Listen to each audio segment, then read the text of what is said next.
that. So without any further ado, let's join the INDABA team and find out exactly what is going on. Good evening.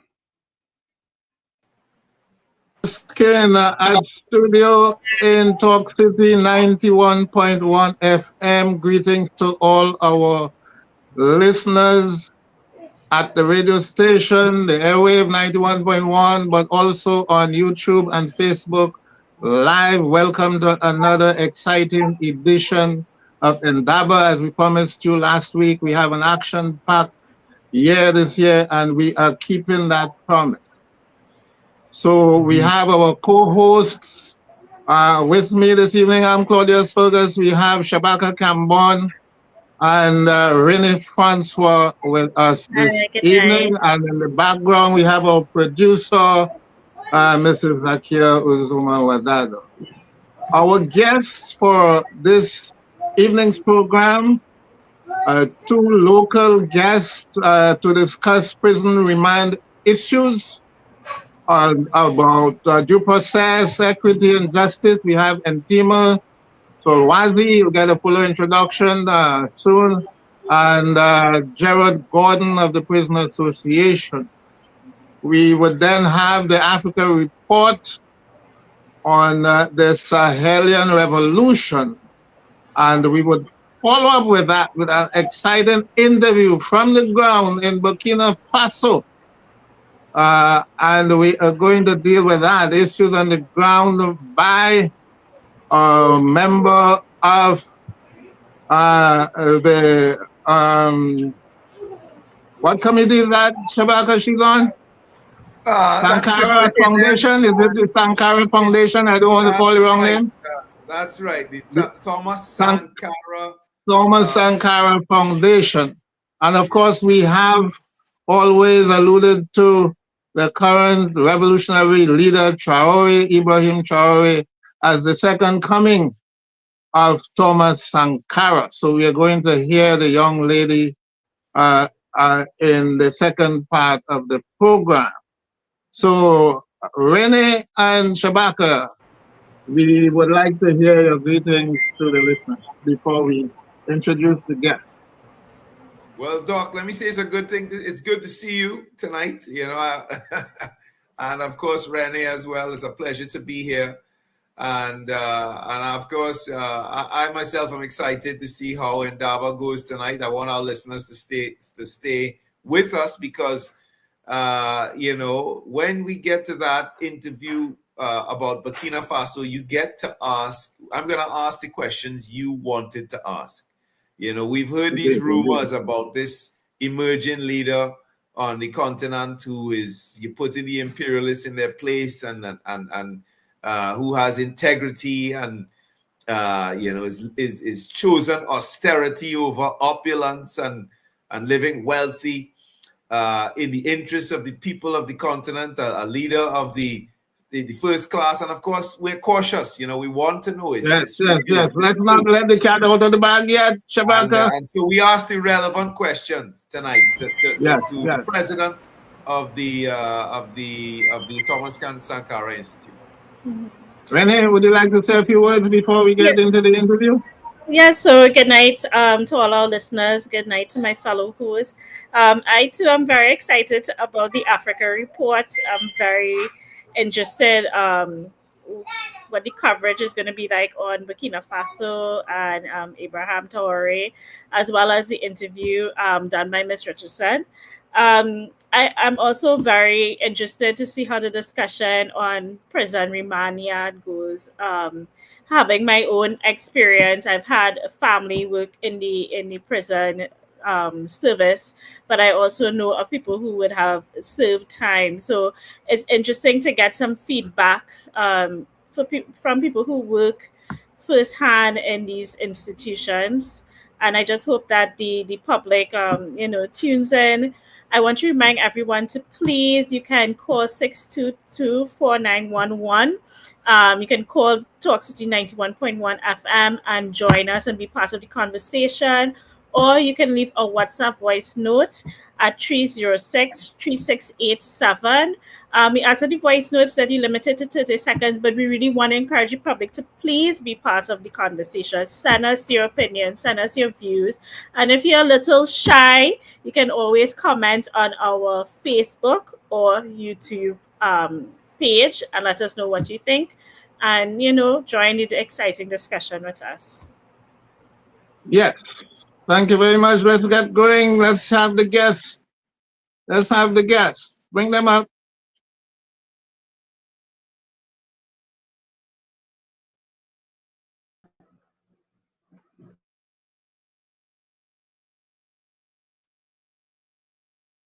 Yes, greeting my brothers. Welcome to INDABA, where knowledge grows. This is the show where knowledge grows. And of course, once people hear prison, you think about crime and punishment, but we are also talking about justice.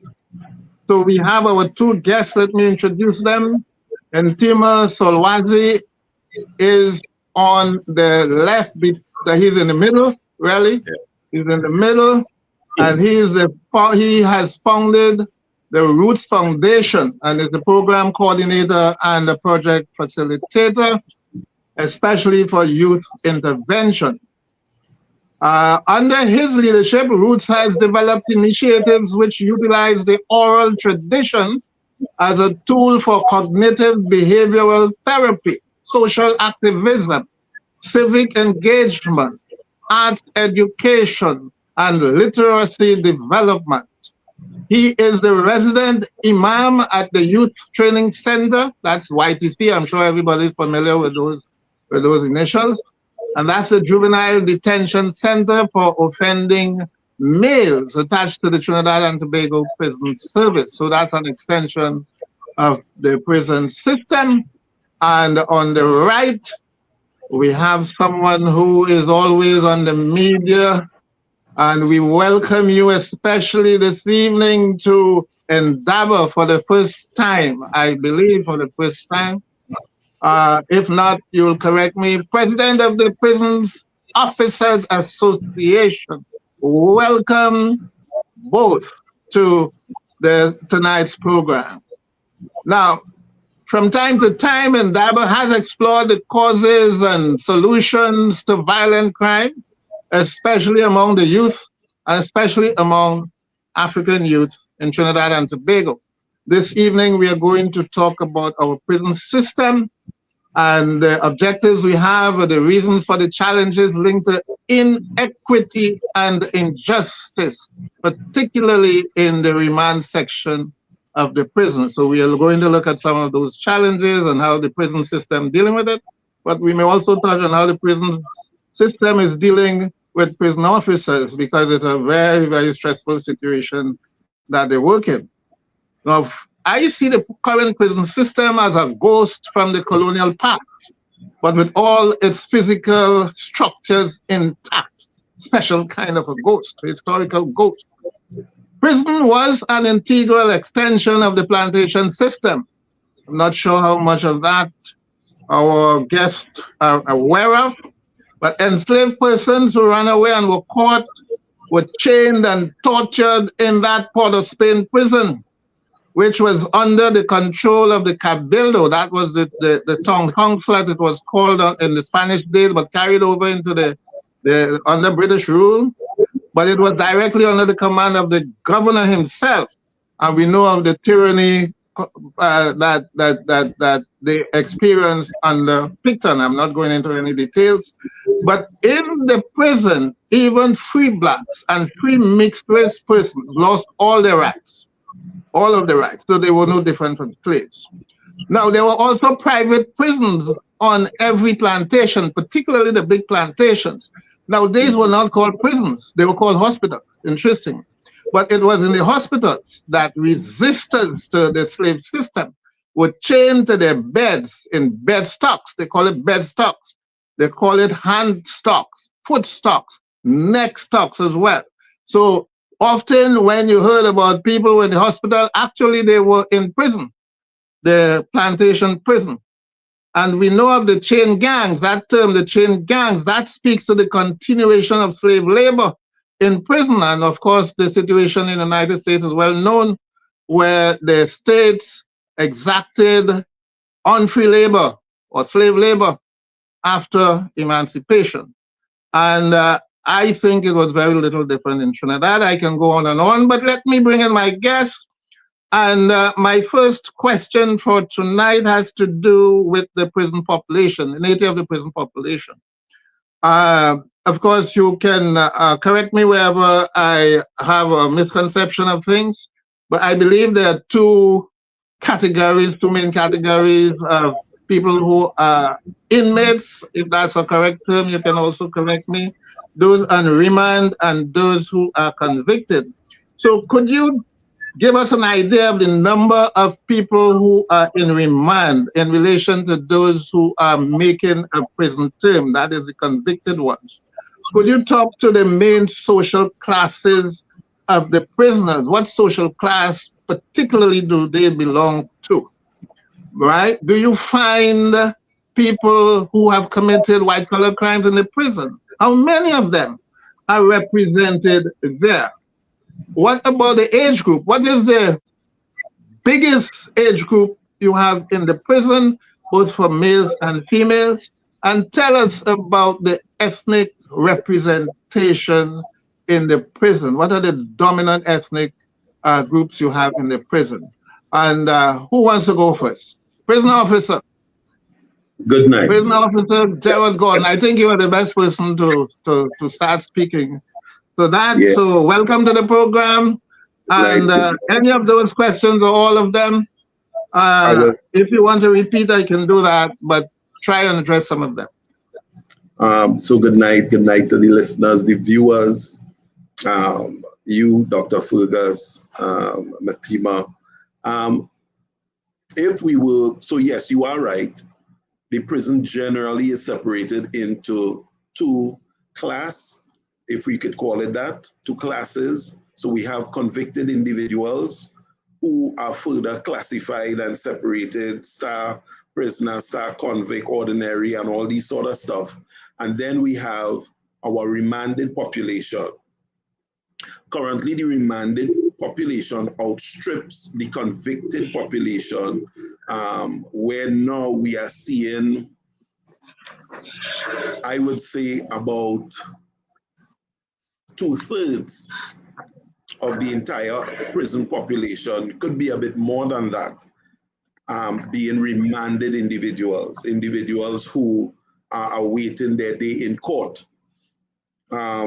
When you talk about the ethnic makeup, generally speaking, you are looking at people from the African diaspora.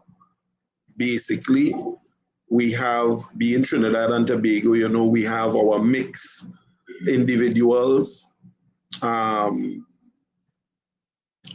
if we were to look at class, generally it is that lower to middle class income group that we see being those persons who find themselves on the wrong side of the law.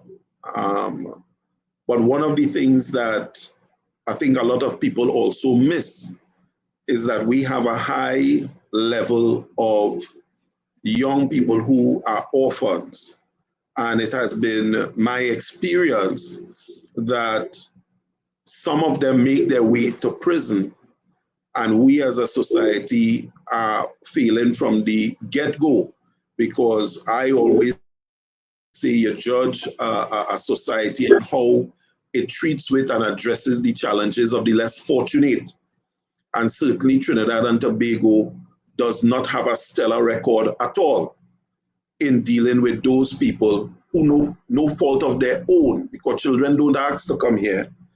And you may lose your two parents, you know, and we see it every day. So you'll have a mother and father murdered, and the news report, you'll say, okay, they have young children. And generally, no one really gives a thought to what happens to these children. So we do have that issue where we have people going from YTC and they graduate. We say they graduate, and then they come across into the big jail. So, you know, and when we talk about even with the women, of course, the prison population of women is less than 100 currently, and they too face generally the same sort of breakdown when you look at convicted versus remanded. In fact, it's so glaring that even the remanded inmates, they are asked if they are willing to work. Because, you know, generally speaking, remanded prisoners are not required to work. They have not been given a sentence of hard labor, but simply because of the numbers and we not having people being convicted, and the fact that our judiciary and the police seem hard pressed to have these matters dealt with some level of alacrity, we are seeing now that we are bursting at the seams with remanded individuals over those people who are convicted. And one may ask, why is that significant? It is significant because the psychology and the psyche of a remanded individual is totally different than the person who is convicted. And it is for one reason and one reason only. The convicted person knows when they are going home. The remanded individual is existing in a space that of uncertainty. Let's put it that way. They are operating in a space of uncertainty. They don't know what is going to happen tomorrow. And, you know, sometimes when we discuss these things, I like to give stories. So you can spend a longer time in jail than the person who is convicted. Yeah. No, what we have happening is that, and we saw it I think just today I saw a story, man released after 21 years for murder. He spent 21 years in the prison. And I always say, if you want to get a sense of how much time that really is, ask yourself, where were you 21 years ago? What stage in your life were you at? Where were you living? How many children did you have? What were the ages of your children if you have them? So when you look at that time that the person spends there, and we are faced with the challenge that we cannot impose programs. And I'm seeing the courts now asking in their reports, they're asking for a report from the prison, what programs has the person taken part in, not understanding that opportunities for recreation or going to school, getting your degree, getting CXC, learning to read and write, being able to go to church, to pray, to take part in religious practices. None of these things truly impact the reasons, the criminogenic reasons for people offending. And until we understand that, I think that we are going to be in this current position for a very long time. Okay, let's bring in Mitima here, because what you are saying seems to something that would impede his work. That since there's no compulsion on these remand inmates, is inmates the correct term to use? When you're talking about remand? Yeah, Yeah. that could interfere with your own work that you would like to do in the prisons as well. Could you address that? So, good evening, everyone. Thanks again for being here. Well, before I go into that, I just want to go back to what Gerald was sharing. And Gerald, when we talk about the guy made 21 years on remand, that's remand, right? So I want us to look back, right? Now, when someone is sentenced, right? Because we hear the term on the streets, jail years compared to calendar years, right? Now, if a person is sentenced to, let's say, 1 year, how many calendar months will that person actually serve? For the ease of reference, we can say prison year is 9 months. Let's just say that. I wouldn't get into the Yeah. Yes. No, because why that is so important, right? If somebody is doing a year, right, sentence, that's 9 months. But when you're on remand for 1 year, it's 12 months. It's 1 year. Right? So you're you're actually serving more months than a convicted person. Now, to answer Dr. Fergus' question, I have been volunteering, and I, up to yesterday, interestingly, Dr. Fergus, Gerald, and the audience, I had a meeting with the programs team at Golden Grove, right? Ms. Johnson, her team. And I was telling them that I have been doing this out of a labor of love, right? You all may be hearing the rain falling. It's starting to fall here by me, right? A labor of love. Now,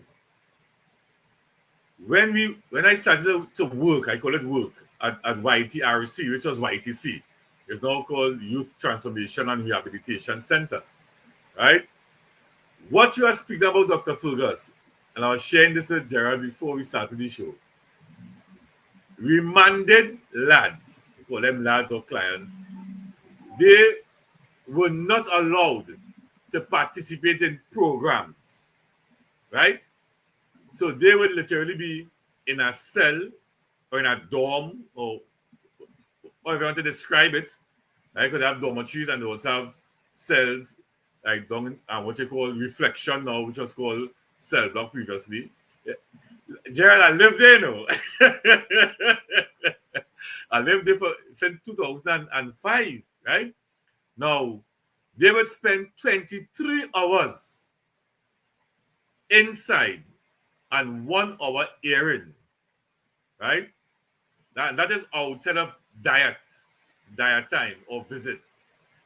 Now, under Mr. Sterling Stewart, who was the superintendent at the time, who became commissioner of prisons, right? He allowed the remanded lads to participate in programs.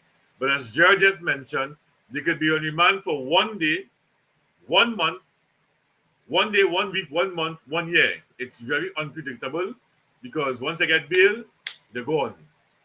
So for me now, and most other persons who volunteer within the system, you try to do the best with the time you have with that individual. Right? Now, I just run a tight ship. And I tell my boys and them, I say, listen to me. Once they come in my program, we work in. Right? And I would share with you all what I shared yesterday, what I used to do with my boys. Now, I mean, if someone is as Gerald said, once you're convicted, you know when you're going home. You have a date, and these fellas and girls, in some cases, the girls who going home, will count down. Gerald knows they will count down the days. They will tell you, right? I have 1 year, 4 months, 2 weeks, and 3 days. They may even go down to hours when they're going home, because they know when they're going home. But the remanded, they don't know when they're going home. So I may go to the YTRC on a Friday, and by next Friday, I go on, Gerald going home, Claudius Fergus going home, Dr. Fergus going home. I say, well, Gerald, boy, they get bail Wednesday, whatever they, right? So I try to do the best I can with that lad, that individual, with the time I have with them, right? Because especially Remand, I don't know how long.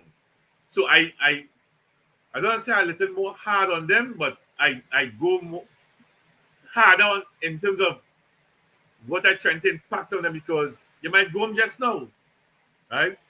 But when my lads going on, just say this here, when my lads going home, we just have a party before they go home, Gerald. I used to have a party with them. I will ask them, listen to me. They know they're going home, so if they're going home Wednesday, the Friday is already party day, right? So after I have my Juma, we have this party. We partying. And I ask them, what you want to eat? And I challenge them, Dr. Fergus. I challenge them, Gerald. And no matter what they ask to eat, I will supply it for them.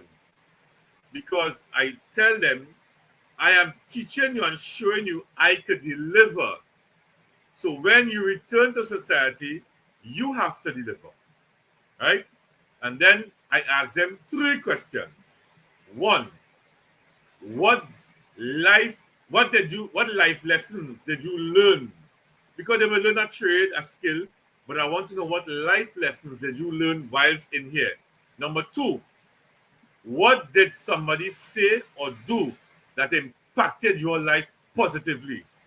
And number 3, where is your plan? Because Dr. Fergus, the Gerald here, if they don't have a plan before they leave that institution, it's a revolving door.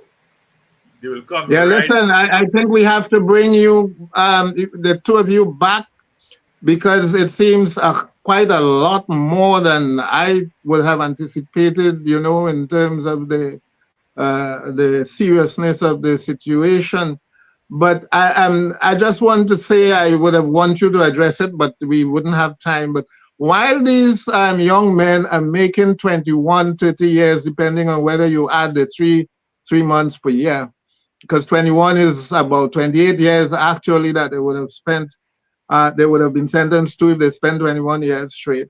But while they are there locked up without a job or opportunities for job, the privatization of transporting these guys up and down the place is a multi-million-dollar business. So somebody's profiting from these guys' incarceration without trial, right? But let me ask you just one more question. I have a few questions, but let me just wrap up with one more question. Now, to be out on bail, you would need to be able to afford a bailor's services, and also lawyers' services perhaps, but definitely bailor services, that because bail is not something free, right? Somebody has to, what they call, stand bail, and that often means putting up property. And also the person on remand has to put up money. I think some 10% of the value of the property. So to what extent is that a determining factor in keeping these young people in jail? I know you said that many of them are orphans, so that would be understood. So just briefly address that. We will have to bring you back to continue the discussion, because we have some other items on the program for this evening. Could you both briefly address that? Bail is a very complex issue. It is not a simple matter of whether one could afford or not afford, because when you look at how bail is, want of a better term, awarded. Yes, yeah. So you may have a minor offense, the person might be given their own bail. You may have, and then you have, and I don't want to get into technical with it, but you may have that 10% is 10% of the value of the bail is paid to the bailer, because you may not have a property. So you have surety.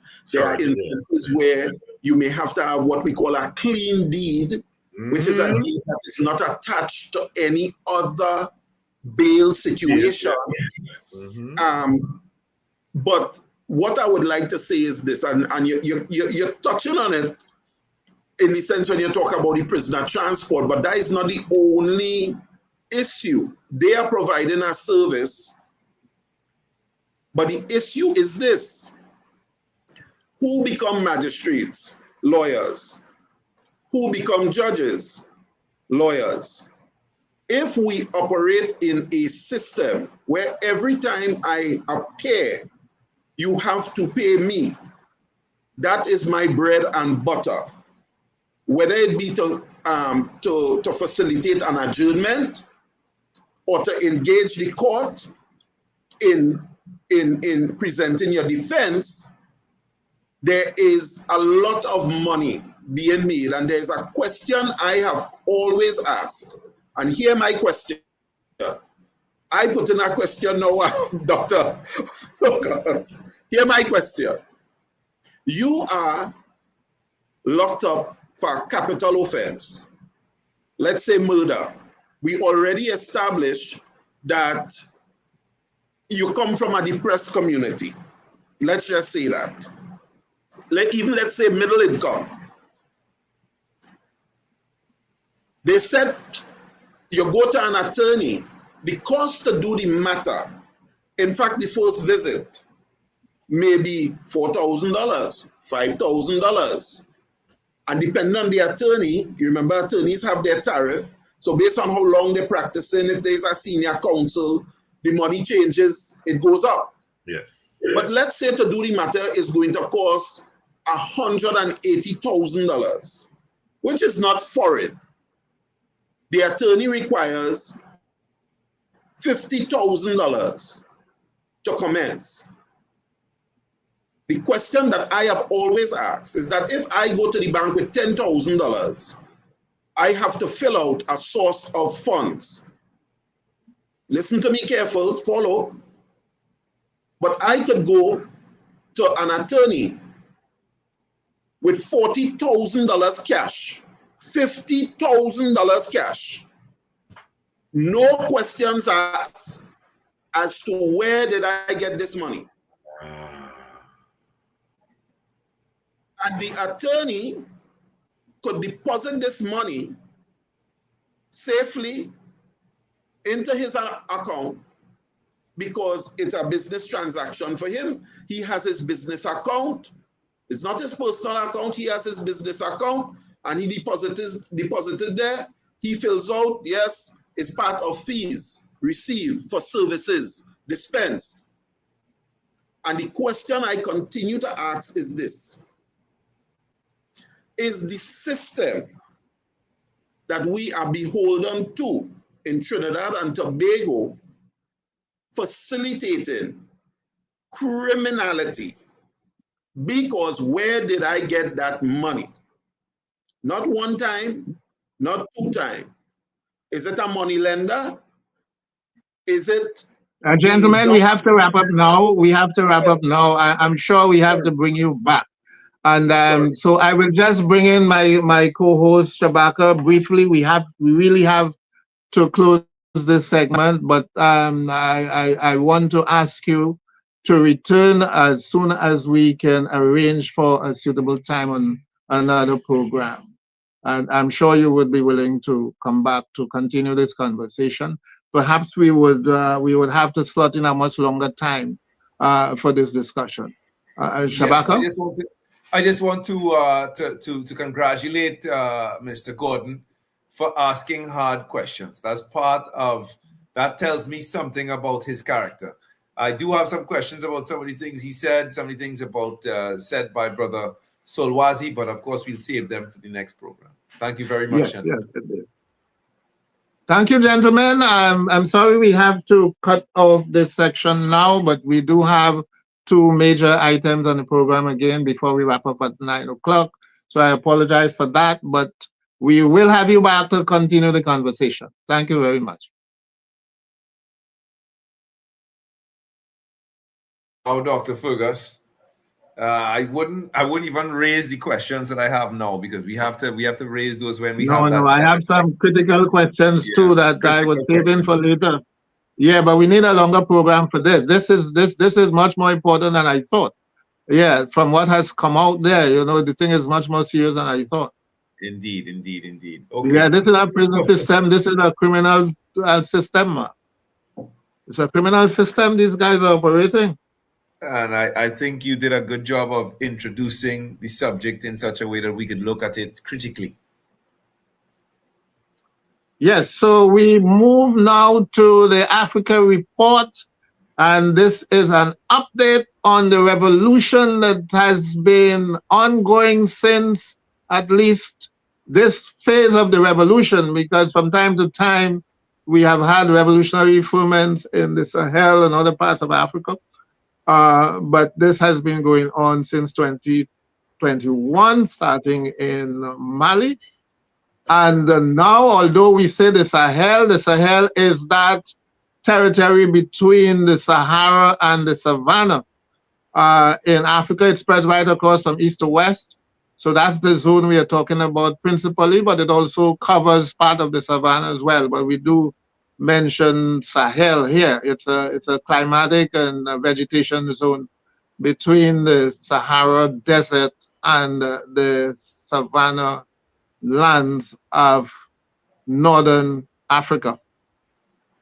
Yes, so we are looking at that revolution now. So Renee, please bring it up. And after the report, we continue with Burkina Faso, one member of the Revolutionary Confederation. They have formed themselves into a confederation. You would see AES, which is the French initials. AES, Association d'État du Sahel. So the AES states is what we are looking at here now. Bring up the That's report. Kenyan professor of law, P.L.O. Lumumba. For Burkina Faso's Ibrahim Traoré, the real revolution is the revolution of the mind. In a recent public address, he stated, "We have to decolonize our minds. This is the real war we are fighting." This week's Africa report focuses on the revolution in the Confederation of Sahelian States of Mali, Niger, and Burkina Faso.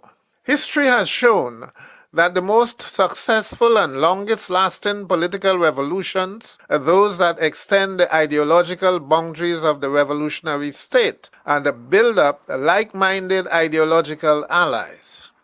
We have many examples. In the sudden expansion of the United States of America, in France's revolutionary wars across Europe, in Haiti's annexation of Santo Domingo, in the expansion of Venezuela's independence revolution throughout Latin America, in Kwame Nkrumah's famous statement, "The independence of Ghana is meaningless until it is linked to the total liberation of the continent," and in Mali's revolution, the first of the new Sahelian revolutionary states in 2021, spreading into Burkina Faso in 2022 and Niger in 2023, with many other neighboring states announcing decisive anti-neocolonial policies. The Sahelian Confederation's exit from ECOWAS takes effect today, the 29th of January. ECOWAS leaders fear the impact of the partitioning of Africa's largest regional body.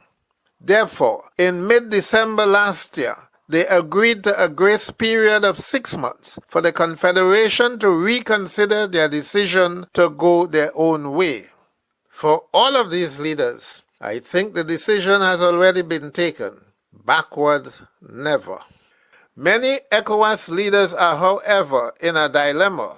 Many have shown their admiration for developments in the Confederation and hold the revolutionary leaders up as models of a new Africa. Côte d'Ivoire's President Alassane Ouattara made a New Year resolution to kick out French troops by the end of January this year and hand over their military base in Abidjan, the capital.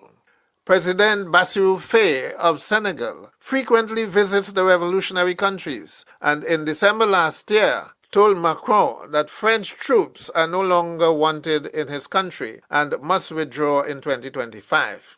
The latest rapprochement was just 2 weeks ago when Togo's Foreign Affairs Minister Robert Doucet suggested that Togo is considering joining the Confederation. And Ghana's new president, John Mahama, has reversed Akufo-Addo's hostile policy and warmly embraces Traoré and his revolution.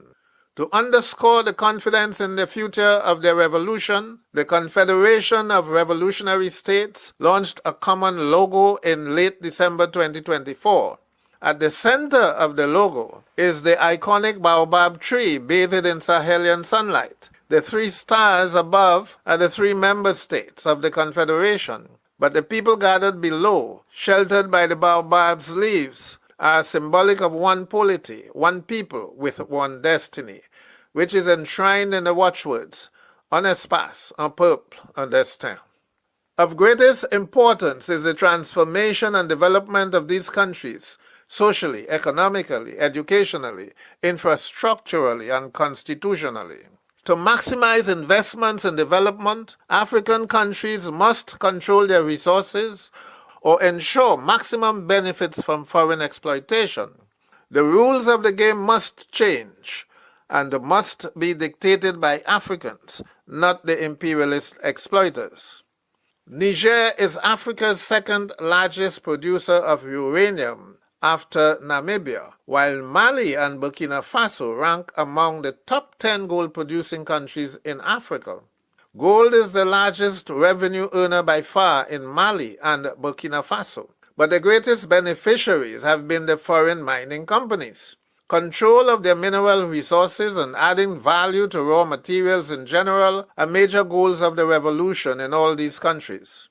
It is this determination that saw Mali seizing 3 tons of gold 2 weeks ago from the Canadian mining company Barrick, compelling them to comply with new rules and pay up hundreds of millions of dollars in taxes.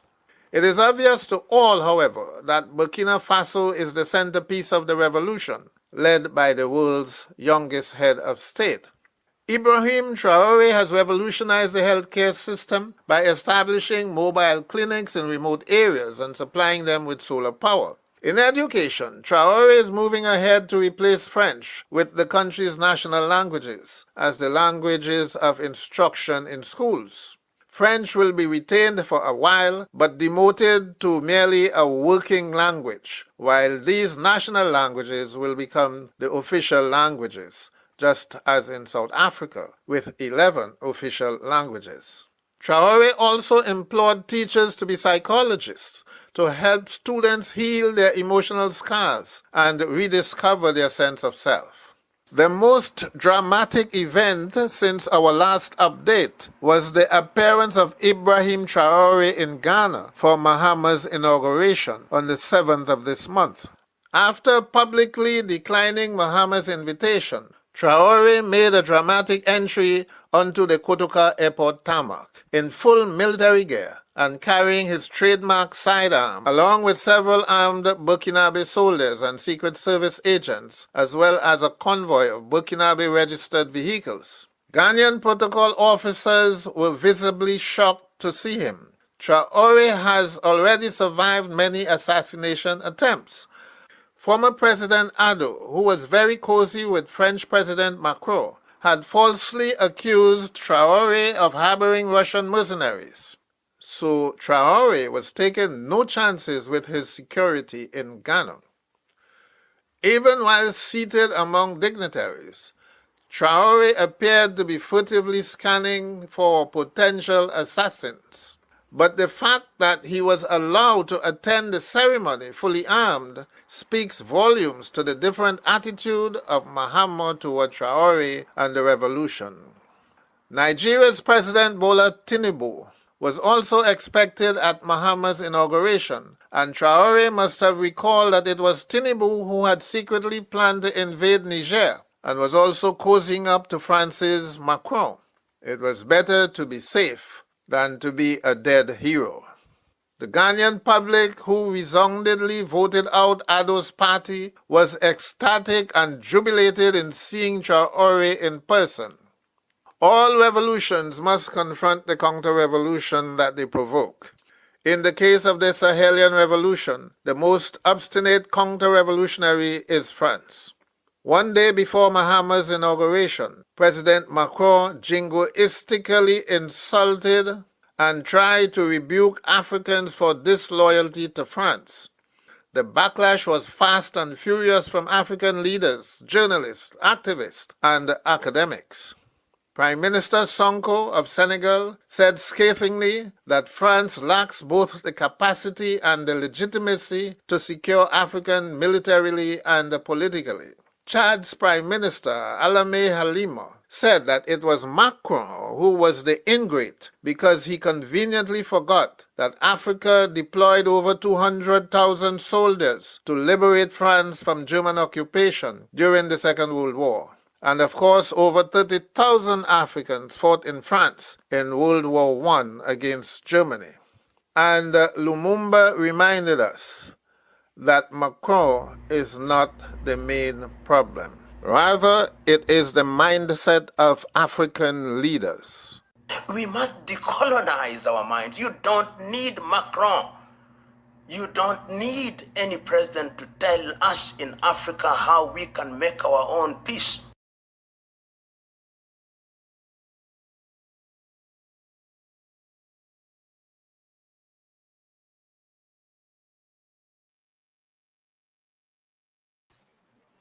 Yes, so that's the Africa Report. I hope people viewing online would have had a smoother reception than I was seeing on my device.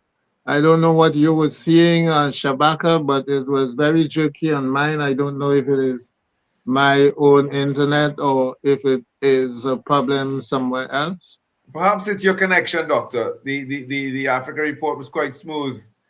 And dealt with the subject in such a way that really sort of fits in with the interview I did today with Sister Inem, the president of the Thomas Sankara Institute. So it's going to be interesting. I'm looking forward to discussing both of these, both the Africa Report and the interview together when they are complete. Yes, so we will do that discussion after so that the listeners on 91.1 will get the interview before we wrap up on that side. So should we run the interview that you have? Renee, could you bring up the interview from Burkina Faso? 2022, there was a coup Burkina Faso, and those of us in diaspora, sat looking on, wondering what kind of leader would emerge. Shortly, in following months, shortly after that event, rumors began to come out of Africa that we might be looking at the emergence of a Thomas Sankara 2.0. This was no ordinary coup or coup leader, but some leader that was special, somebody harking back to the great leaders of the post-independence period. But of course, we continue to approach these rumors with caution. But because we are so invested in what happens on our mother continent, we continue to try to bring you the latest news from the Sahel region, and particularly from Burkina Faso. And so today we're lucky to have with us the president of the Thomas Sankara Center for African Liberation and Unity in Burkina Faso, and she's none other than Sister Inem, and she's going to talk to us and to speak to us specifically on what's happening on the ground in Burkina Faso. Are the things we've been hearing true, or is there some cause for caution and concern? Sister Inem, welcome to INDABA. Greetings. Thank you so much. I'm so happy to be on, and I'm so excited to exchange with all of you. Greetings from Ouagadougou, the capital city of Burkina Faso. Excellent. Well, I think we're going to start with the latest event and go backwards from there. So we know that Captain Ibrahim Traore, your the leader of Burkina Faso, has attracted a lot of international attention recently when he attended the inauguration of Ghana's President John Mahama, who was a hosted pistol in his race. Of course, he received some of the loudest cheers and applause from the Ghanaian people when he was announced at this inauguration. But the international media picked up on the fact that he wore his sidearm and wondered, speculated whether or not it was a breach of security protocol. Tell us what the feedback on this is in Burkina Faso. Well, I think the first thing is it doesn't surprise me at all that he was very well received in Ghana. And I don't just mean by Ghana's leadership, but really with the people of Ghana. I mean, I just saw like so many just regular African people, regular workers and stuff who were just so excited to welcome Ibrahim Traoré into the country. And I think that this really reflects his stature right now as really, I guess, I'd say the face of the Pan-African movement, the face of, what the youth of Africa are, desiring, what they're fighting for. He was received in a very similar way when he went to Niger, another revolutionary country in Africa that we should be paying close attention to as well, where it was like thousands and thousands and thousands and thousands of people actually poured out into the streets. I have this wonderful video of there were just thousands of people in the streets screaming Ibrahim Traoré. So we can just see now the level of enthusiasm on the in terms of like the people when Ibrahim Traoré touches down in another African country. In terms of him having the gun or the weapon on him, I think this is a normal procedure. I mean, there was another video that was going around the internet not so long ago when Ibrahim Traoré was meeting with some officials from Russia, and then people were like, he has a gun on him, he doesn't trust anybody. But let's be honest about Burkina Faso's history. For people who are familiar with Burkina Faso's history, Burkina Faso had a revolution in the 1980s, from 1983 to 1987, led by Thomas Sankara. Like you mentioned, people believe that Traoré is Sankara 2.0. Well, one of the things that people here talk about all the time is how we can't let what happened to Sankara happen to Traoré. We don't want another assassination. Sankara was killed after 4 years of revolution. He was brutally assassinated. So these are security measures that I think make a lot of sense when you look at the context of Burkina Faso's history and how revolutions here have been historically targeted. And even, during this particular time of Ibrahim Traoré's leadership, there have been multiple coup attempts that the government has unfoiled. We also have a network of people across the country who, these are grassroots organizations called the Citizens Night Watch. In here locally, we call them the YIA, which have formed to serve as the eyes and ears to protect and defend Ibrahim Traoré and to protect and defend the revolution. They exist, like I mentioned, all across the country. They come out every single night to play this role. But this is just to say people are on very, very, very high alert. They're very aware that this is something that doesn't necessarily, this quest for sovereignty and self-determination doesn't necessarily please some of the imperialist powers who have dominated Burkina Faso and the Sahel as a whole and Africa as a whole for a long time. And so there are efforts right now in place to get him out. And so I think if you really think about things with that context in mind, it makes sense. It's not even necessarily about the president of Ghana. We don't know who could storm into that room at any moment. So I think that there's just a lot of security, In that context, because when you talk about imperialism in Burkina Faso and in the Sahel region, we're speaking specifically about France. And some of the African commentators in recent times, people like Pierre Lumumba and others, have been outspoken in saying that France is one of the most of the former colonial powers in terms of the kind of neo-colonialism that it has set up. Can you speak to that issue, my sister? Oh, absolutely. I mean, it's crazy. It's unbelievable to the extent to which France has pretty much continued to operate this very staunchly neo-colonial system for so long. I mean, it has held the economies of 15 countries in Africa hostage. There's 14 countries that use a currency called the CFA franc. These countries are required to hold half of their country's national reserves in the French treasury in Paris, and France has voting and veto power in the central banks based in West Africa and Central Africa. So these countries can't get together and make any economic decision without France's approval. France can veto any sort of decision that they want to make in these banks. And so there's been a lot of just French control over the economy. I said 14 countries, but I mentioned there's also a 15th one called Comoros, which the currency has a different name. It operates the same way. So France has really controlled these countries economically, militarily, up until the Alliance of Sahel States, this pan-African anti-imperialist confederation formed between Mali, Burkina Faso, and Niger was formed. Up until that formation of this Alliance of Sahel States, France was militarily occupying West Africa as a whole. Especially, it was, heavily based in Mali, but it had, some level of occupation really across the board in Niger, and Burkina Faso, in Cote d'Ivoire or Ivory Coast, in Senegal, in Chad. And now this whole thing is being called into question because of the Alliance of Sahel States, this anti-imperialist formation.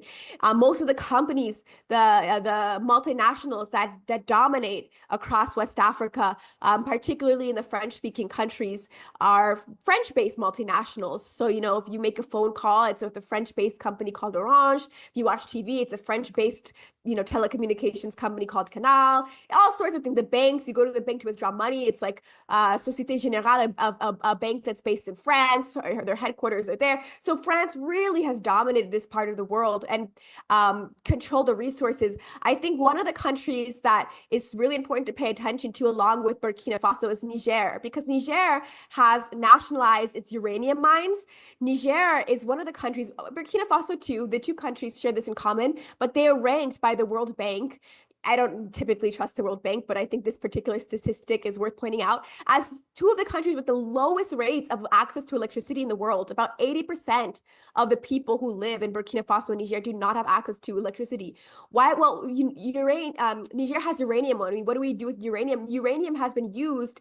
Niger's uranium specifically has been used by the European Union to provide nuclear energy for people in Western Europe. And that's been going on for decades in a country where the vast majority of people don't have their lights turned on at home. And so this is a major move, for this country to say, well, we're taking the mines back. And it was a French company that they expelled. It was a French company called Orano, owned by the French state, that for all these years has been pillaging and plundering the resources of this African country. So we're seeing that, France has really, really had a grip on this region, and all three of those countries, Mali, Burkina Faso, and Niger, have said, no more. Absolutely not. We're not willing to do this any longer. And how much has this knowledge that you're speaking of reached the masses of the people across the Sahel region and other parts of Africa? And how much is that impacting conversation? And also, how much is the arrogance of the French President Macron playing a role in all of this? I mean, I'll say it's incredible. The atmosphere in the Sahel right now, particularly in Mali, Burkina Faso, and Niger. I've been to all three countries. Last year, I traveled back and forth across the three.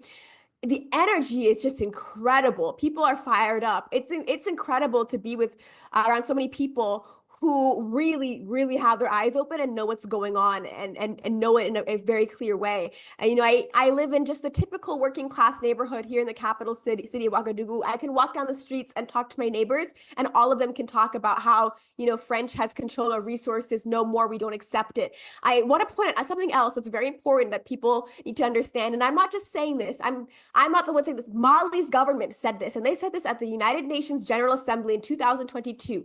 Mali came out and said that the so-called, these terrorists that France has been claiming to fight against, and that's the reason why they were supposed to have their militaries here. Mali came out and said that we have evidence that the terrorists that France is supposed to be fighting, France has actually been arming them and providing them with intelligence as they claim to be fighting this war against the terrorists. So this is also a major important thing that people have really come to understand very well. So if you talk to people now about what role does France play in these African countries, like regular people, the majority of them will say, well, actually, they've helped the terrorist organizations that have, just wreaked chaos and killed people and violence. And so there's this huge mistrust. I also want to say, a lot of what Ibrahim Traoré is doing, it's very good. We respect him as a leader. It's amazing. But the reason why we respect him so much as a leader is because he listens to the people. So it's not just like he got up and he's making these decisions, but people have been, mobilizing in the thousands and the thousands. The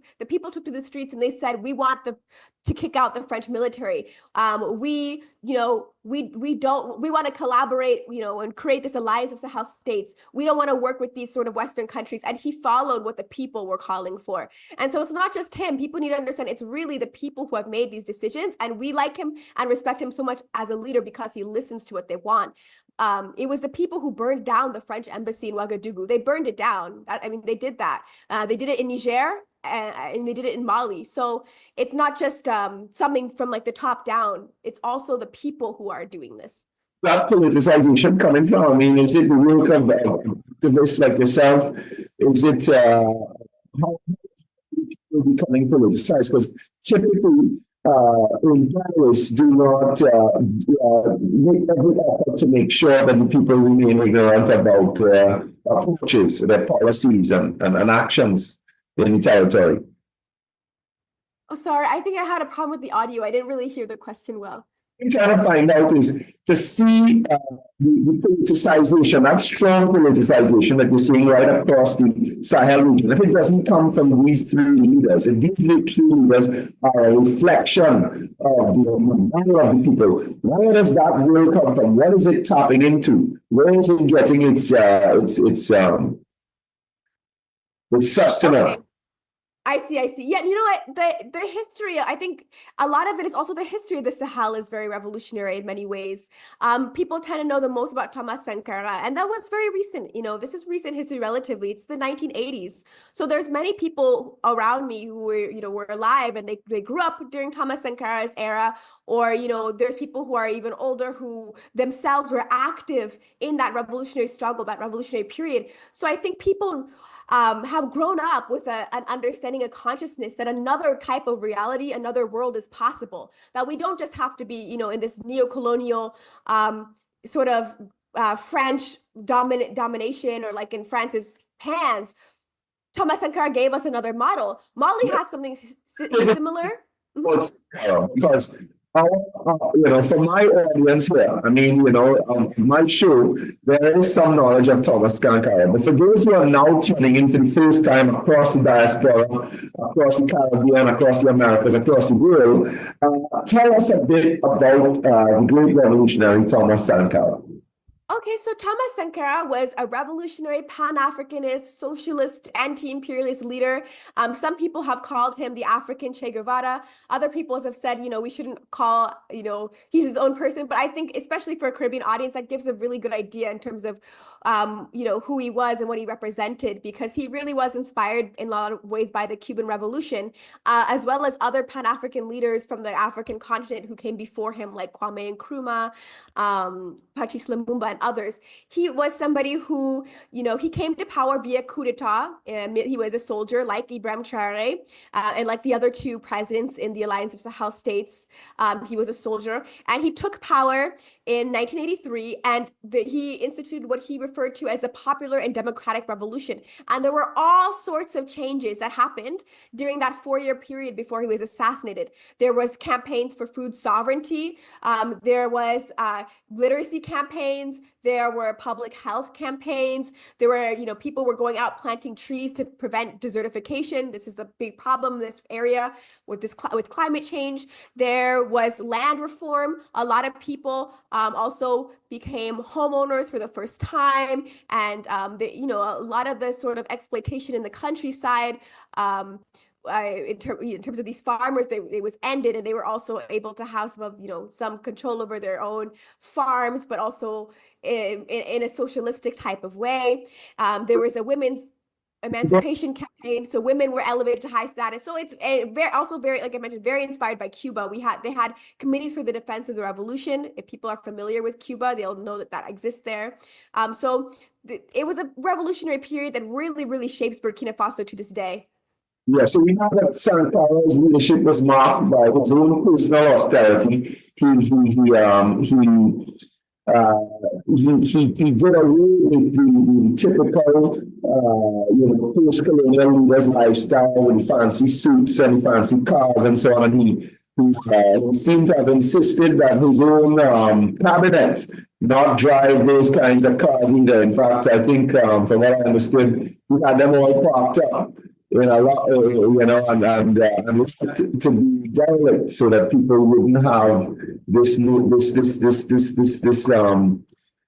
idea of the African leader in this Mercedes-Benz with these European suits and so on. He went against that. He was austerity, personal austerity, and integrity. And he did something else that's important. I just want to mention for my own audience here. He decolonized the country's name, the very name of the country. The Europeans had called it Upper Volta, and he renamed the country Burkina Faso. And sister, you could tell us the meaning of Burkina Faso. Let's let it come from your mouth. That's a very, very important point. So Burkina Faso means the land of upright men, or the land of people of integrity. And I think that's so important, because when you call yourself Burkinabe, so Burkina, it comes to 3 different languages in Africa. So it represents the ethnic unity, coming together of these different groups into, one people. We don't want this, imperialist love to do divide and conquer people. No, none of that. It's part of the national identity to have this unification. And when you call yourself Burkinabe, you're basically saying you're a person with integrity. So I think that's so important when we talk about why is Burkina Faso having this revolutionary direction now? Well, it's because it's part of the national values. Every time you call yourself Burkinabe, you're proclaiming a sort of revolutionary principle, or, you're positioning yourself in this sort of value, that's inherent to this name. So I think it's very, very important for the shaping of this country. And having said all this, I think it's important now to compare the comparisons that are being made between Sankara and Traore. This is a big thing for us across the African diaspora. A lot of people debate in the degree to which Traore, resembles Sankara. Can you speak to that? Yeah, I think that the two do share a lot in common. Like I mentioned, they were both soldiers, and so they both came to power via coup d'etat. The world has changed since the 1980s, so things aren't exactly the same, but they both have, I would say, very similar values. Anti-imperialism, self-determination. They don't want, countries to basically dictate what they're going to be doing. Burkina Faso's taken the position now that they're happy to work with any country around the world as long as that country is willing to accept their own sovereignty and self-determination. But any country that infringes upon that and starts to dictate or manipulate or blackmail what Burkina Faso should or should not do, and not just Burkina, all 3 countries, the Alliance of Sahel states, Burkina Faso, Mali, and Niger, they're not allowed to do that. Like Sankara, Ibrahim Traore was a Pan-Africanist, and I think that's really important for people to understand. And what we mean when we say that is, in this context, these 3 countries, Burkina Faso, Mali, and Niger, what the goal is, both for the people who live here, as well as what the 3 leaders of the countries have stated, is that they want to eliminate these colonial borders and to actually build a unified Africa. We want, the goal is, all Africa should be unified, because the imperialists, the colonizers imposed these borders on these different countries, and people have been traveling these borders for thousands of years. People have family all across the different sides of these borders, and it's hard for people to get around. But we're, at least with the basis of the 3 countries where we're beginning, the goal is that they should unify into a single federal state, a single federal country. And that's the goal of the Confederation of the Alliance of Sahel States, is to become this federation, this single country where people can cross and to not have to worry about these colonial borders. And that's what Ibrahim Traore said. That's the Pan-African vision. And so that is that goes back to Sankara, and it goes back to even others like Nkrumah. Vision for the continent. Those of us in the diaspora, when we talk about Pan-Africanism, we talk about something a bit more expansive. And so perhaps this is a good opportunity to ask him if there is involved in this vision a sense that, there is this diaspora, particularly in the Americas, that has, since the beginning of the 20th century, looked to the east for the coming of a Black leader that defend their interests as well. Yeah, Absolutely. I mean, even though a lot of the times when we talk about Pan-Africanism, a lot of times the basis of what we're talking about is this unified Africa. There's this clear understanding, and I think especially increasingly in the Sahel right now, where Pan-Africanism is a hot topic, that the diaspora has its place here. That people can from the diaspora, if they so choose, can come here, can stay for as long as they would like here. They could also have a part of the world that will defend their interests if they are in the Caribbean, if they're in the Americas, if they're in Europe. So the goal of Pan-Africanism, this piece of unifying Africa is a part of it, but it also is about having, like a base to defend Africans around the world, a place that Africans around the world can come back to be a part of, or that, can defend their interests if they are, in Trinidad or in Jamaica or in the UK or in the US or in Brazil or in other places. So Ibrahim Traore and the other two leaders as well, I think they're understanding this more and more, because there have been some diasporic delegations that have come to meet with him and to talk about what would Pan-Africanism look like in terms of this diaspora continent relationship. So it's definitely a conversation that's being had. Indeed. I'm sure my audience will be excited to hear you speak in those terms. I like to say that, we know that there seems to be a move afoot to defame Traore of late. The West is starting to look at what's happening in Burkina Faso and indeed across the Sahel in cool war times. And they're seeing the revolutionary victories that you're speaking about as victories of Russia over the West. And, and they're beginning to, and they're highlighting the fact, for example, that Traore had promised, pledged to the world that he would restore civilian government. I think it was July 1st last year that he's gone on to change the rules to stay in power for 5 more years. Can you speak to those issues? Yeah, I mean, to be honest, it's terrible, I would say, just propaganda about all 3 of the Alliance of Sahel State countries. One of the big things that's being spread in a lot of media platforms, unfortunately, is this idea that the militaries of Burkina Faso, Mali, and Niger are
Dr. Fergus, it seems that we are back, and we must have lost our connectivity there for a few, perhaps close to a minute.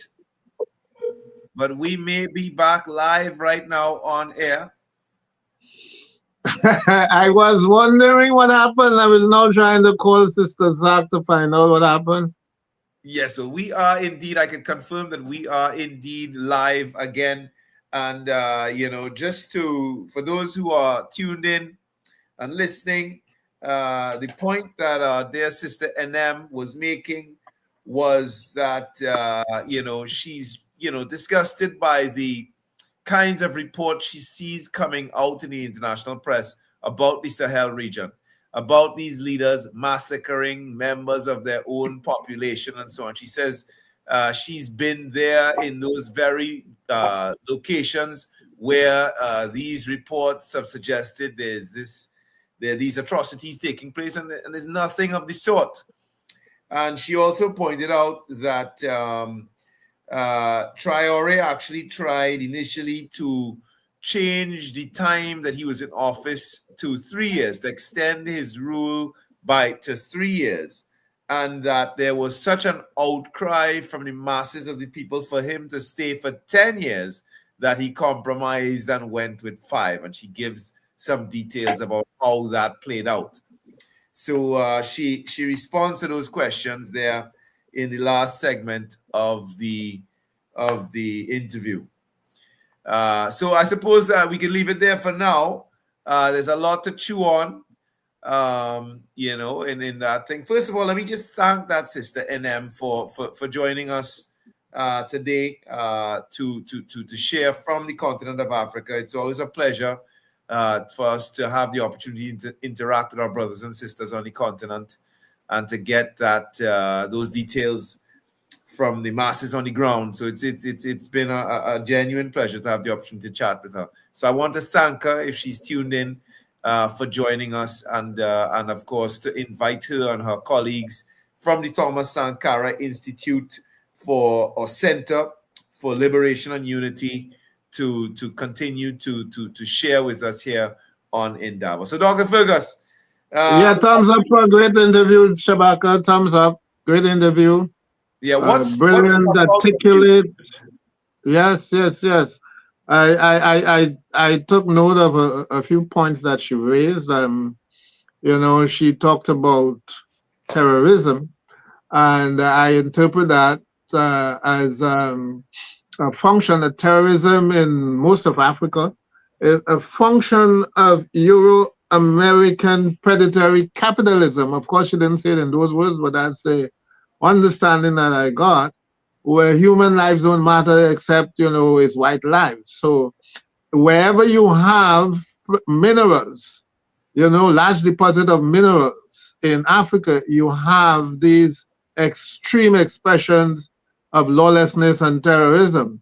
You have in DR Congo right now, which is reaching crisis proportion in the Sudan, in Nigeria, particularly in northern Nigeria, in the Sahelian states. Wherever you have huge deposits, particularly of critical strategic minerals and resources, you have these unsettling situations. And don't forget that this immediate phase of so-called terrorism was unleashed in 2011 by the Barack Obama, Hillary Clinton partnership, the attack on Libya and the murder of Gaddafi, that destabilized the whole of Northern Africa with the outflow of arms and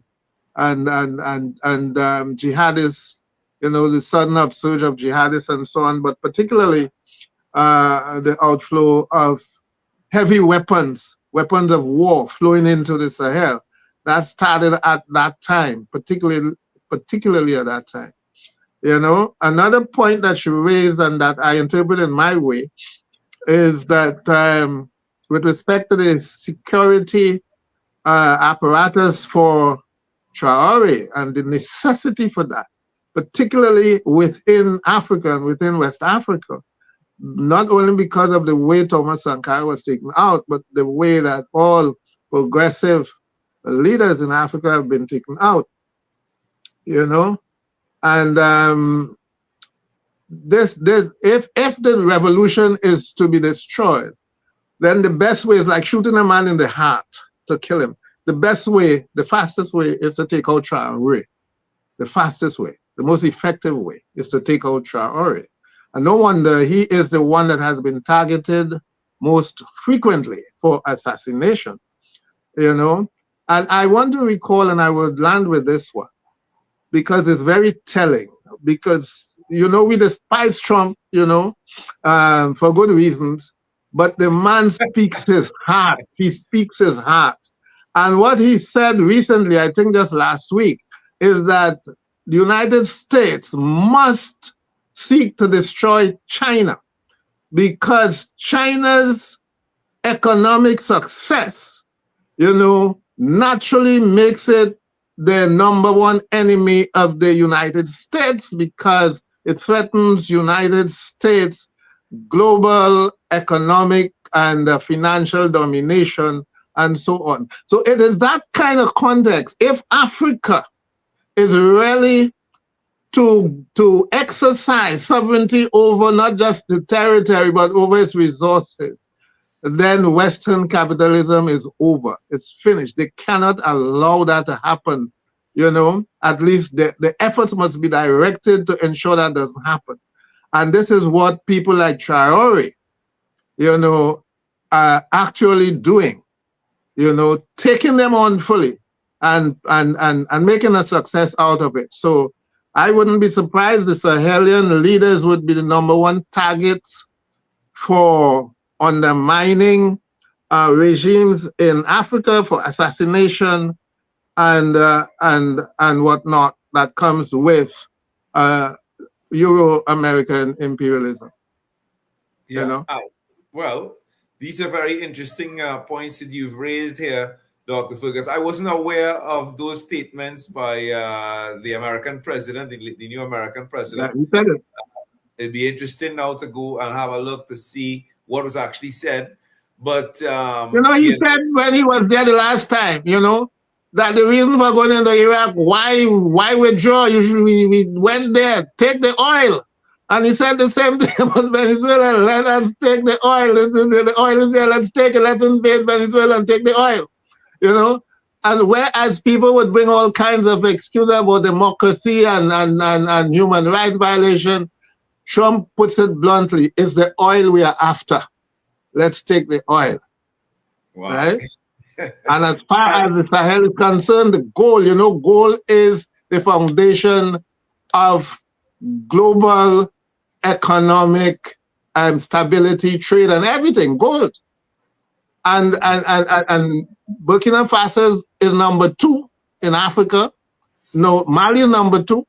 Burkina Faso is at number 4 in Africa and high ranking in the world. You're talking about lots of gold. Almost every African country in West Africa is a major producer of gold.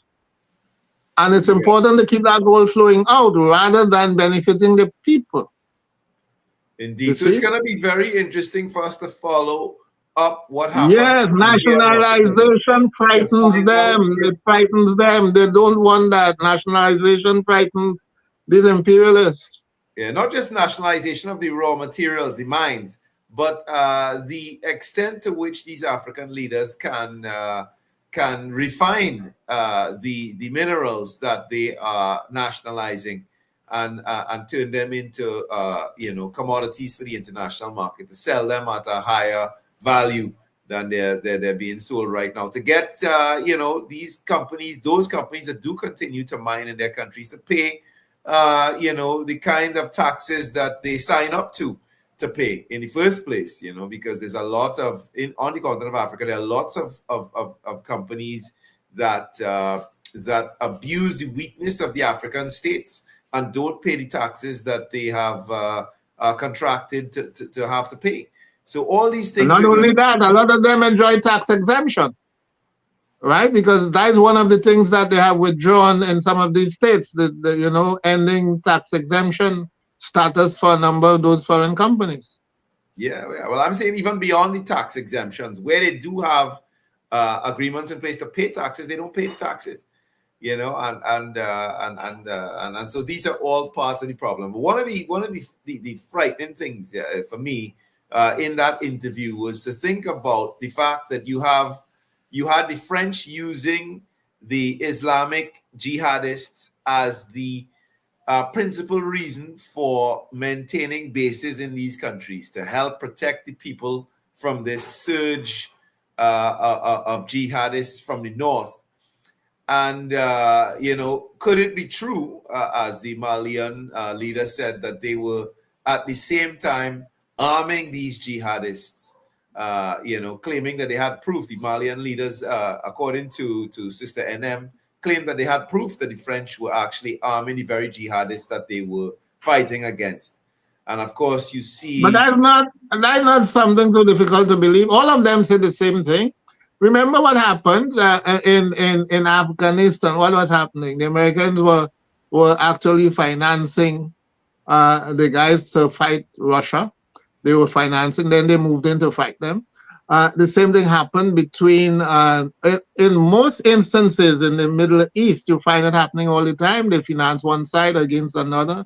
Then they move into to fight the same side that they were financing. So yes, that financing of what they call terrorist organization is part of imperialist strategy to maintain control in a certain region. You know, it also involves sale of arms. The arms industry is the biggest industry in the world. War, in other words, is the biggest industry in the world.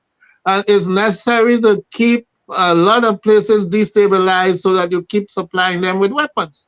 Although the amount inferior weapons in relation to what, you know, they maintain in their own army than those places that provide so that they could easily defeat you. But the thing is, the war is the biggest industry in the world, and these guys have to keep, you know, conflicts going so that they have demand for weapons that they are not producing, where the conflict areas are not producing weapons. They are market for weapons of war, and that's an important business for them. So it's a number of factors that come into play as well. To keep places, particularly where you have weak leaders, compromised leaders, you know, unstable. It's part of the strategy. We are now at the end of our time for tonight, but this conversation on the Sahel region is ongoing.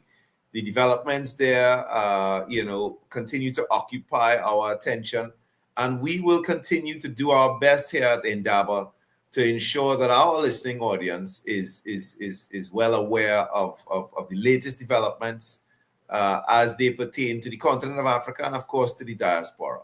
So we want to thank everyone who joined us tonight on this edition of INDABA and invite them to come and join us again next week for another edition of this very stimulating discussion. The place where knowledge grows, the place to find consensus, the voice of the people, the voice of the Emancipation Support Committee. Thank you again, Dr. Fergus, for a wonderful Africa report. Thanks for Renee and Sister Zach in the background.